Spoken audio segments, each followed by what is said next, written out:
November 11th, 4:36 Central Time on Newsmax.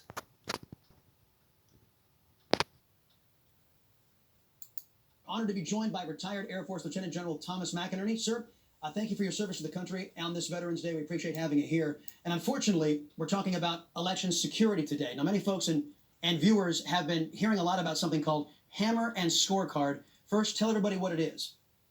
Well, Hammer and Scorecard, Hammer is a surveillance tool designed to seek out terrorists, started in 2003. It was converted by the Biden administration into a surveillance tool to listen to American people and record what they were doing.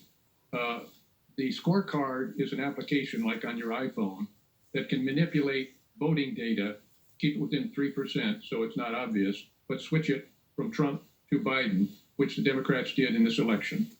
And it is clearly one of the most subtle and stealthy ways of changing voting that there is today. And this is the first massive attack in the United States history. So now, there'll be no more free election, Chris, after this one, yes, if we get this issue resolved. Well, General, I got to ask, because is there verifiable information that the Trump administration can use, that our citizens can see, that we can say that it was deployed in this election against American voters? Yes, and we will show specifically at what time. For instance, in Michigan at 0400 on the 4th of November, 138,000 votes came in for Biden. We'll show a whole host of these that around the country in the key battleground states that were attacked, the time, and how many votes were changed. And we'll have to compare it manually to the votes that went in to the Secretary of State's office and then that came out, the differential. Because people they all realize, I think, that the voting machines are not hooked up to the internet. There are some in Texas that are, but in general they are.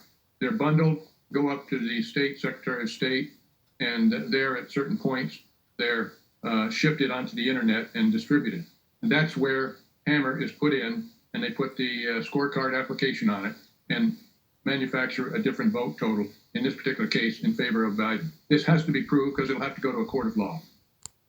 Mm-hmm. In general, of course, this all begs the question now, if this is going to be demonstrated and shown, who has the sophistication and the technology advanced enough to pull something like this off? If this did happen, who did it to us? Well, I don't know who specifically did it to us, but the fact is, and I'm just starting to hear that the Russians and the Chinese were playing with us as well. So I can't give you the names. I can tell you that Jim Clapper and John Brennan, the former DNI and former director of the CIA, were involved with the program. 2 weeks after President Obama came in, they shifted it over to a separate CIA facility and went and started listening to U.S. So the people I don't know exactly, but it benefited the Democratic Party. So obviously they were involved with it to shift the voting. And the reason that's important, and a great question, Chris, is because you've got to look at the whole situation that we're involved with. Here you had Vice President Biden had a record number of votes, larger than Barack Obama. Now, for a person that didn't do any campaigning, and the largest crowd he had were 12 cars with people blowing horns, never getting out of the basement, did not do one press conference that was an hour long and got real questions, to have gotten the number of votes, the record number of votes he got, that in fact belies the smell test, if you will. And so these other, what we call points of interest or patterns of behavior is the best term. The patterns of behavior don't track. Look at the down low voting from the House. Not one Republican lost his seat that ran again. Look at the number of House seats the Democrats lost. Look at the Senate is going to go, I believe, in favor of the Republicans with the 2 Georgians.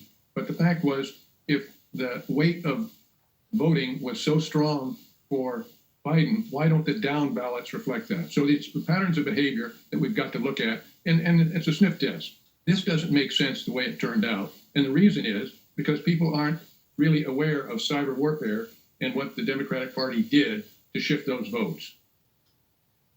Wow. General, first off, thank you for the service of the country. Thank you for coming on and explaining to us with such clarity what potentially might have happened. A lot of folks looking for explanations, and a lot of folks have been bombarding my inbox with what is Hammer and Scorecard, and we appreciate you carving out time on the Chris Salcedo Show. Coming up, our good